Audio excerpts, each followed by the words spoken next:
प्रधानमंत्री ग्रामीण आवास योजनेच्या अंतर्गत आवास प्लस या मोबाईल ॲपद्वारे साधारणतः 5 एप्रिल 2025 ते 31 ऑगस्ट 2025 ह्या कालावधीमध्ये जे सर्वेक्षण त्या ठिकाणी घरकुल मिळण्याच्या बाबतीत ग्रामीण भागातील नागरिकांचं झालं होतं, याच्यामध्ये साधारणतः ह्या ॲपचा वापर करून स्वतः ज्या लाभार्थ्यांनी सर्वे केले होते असे 41,936 लाभार्थी होते आणि ग्रामपंचायत अधिकारी यांच्याद्वारे जे सर्वेक्षण त्या ठिकाणी केलं गेलं होतं असे 66,296 लाभार्थी होते.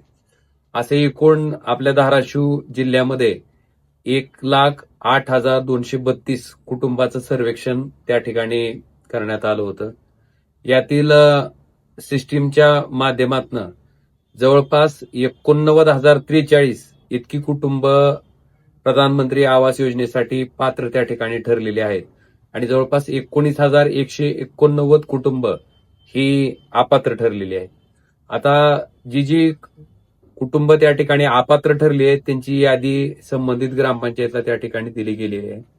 आता ह्या अपात्र ठरलेल्या कुटुंबासाठी माझं नम्र निवेदन आहे की साधारणतः ह्या ऑगस्ट महिन्यामध्ये 31 ऑगस्ट पर्यंत ज्या ज्या ठिकाणी आपल्या गावात ग्रामसभा त्या ठिकाणी घ्यायला सांगितले त्या ग्रामसभा घेऊन ज्या ज्या लाभार्थ्यांना त्या ठिकाणी अपात्र ठरवण्यात आले त्यांना त्यांचे आक्षेप ग्रामसभेच्या माध्यमातून त्या ठिकाणी नोंदवायचे. तरी ग्रामीण भागातील सर्व ह्या जनतेला माझं नम्र निवेदन आहे की आपण 31 ऑगस्ट पर्यंत आपल्या गावात जी ग्रामसभा त्या ठिकाणी होणार आहे त्या ग्रामसभेच्या माध्यमातून आपले आक्षेप जे अपात्र ठरलेले आहेत त्या लोकांनी त्या ठिकाणी तातडीनं नोंदवावेत. त्याचबरोबर हे आक्षेप नोंदवल्याच्या नंतर ग्रामपंचायतच्या माध्यमातून हे आक्षेप जिल्हास्तरीय जे मुख्य कार्यकारी अधिकारी आहेत आपल्या जिल्हा परिषदच्या सीओ मॅडम आहेत यांच्या अध्यक्षतेखाली एक समिती आहे.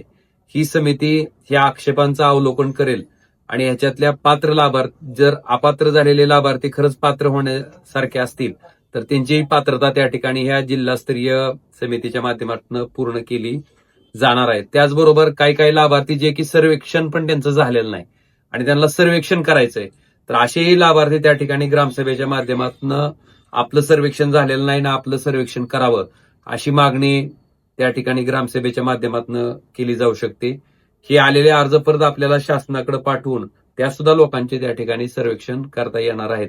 तर ही अतिशय महत्वाची ग्रामीण भागातील सर्वसामान्य माणसांना घरकुल मिळण्याच्या बाबतीतली योजना आहे. तर ह्याचा सगळ्यांनी लाभ घ्यावा अशी विनंती मी धाराशिव जिल्ह्यातील सर्व नागरिकांना या ठिकाणी करतो.